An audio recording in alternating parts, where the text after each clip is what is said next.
আজকে আমরা দেখব কিভাবে ইম্পোস্টার রিপোর্ট করব।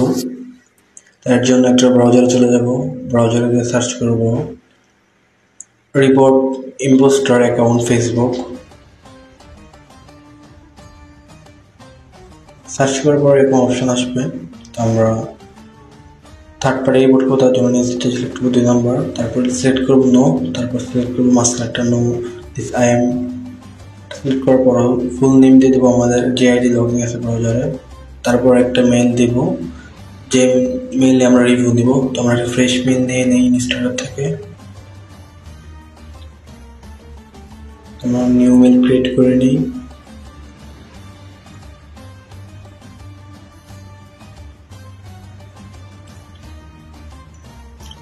আমরা নিউ মেইল ক্রিয়েট করে নেব আমাদের মতো করে। রিপোর্ট ইম্পোস্টার 200, তো আপনারা আপনাদের মতো করে ক্রিয়েট করে নেবেন। তো মেইলটা এখান থেকে কপি করে নিলাম, এবার এখানে পেস্ট করে দেব।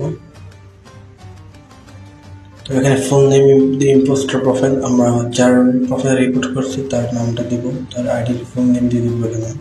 তারপর বক্স ইমেল, যেটা আমাদের কাছে যদি ভিক্টিমের ইমেল থাকে তাহলে ইমেল দিব, না হলে দেওয়ার দরকার নেই। চুজ হলে আমরা এখানে আমরা আইডি কার্ডে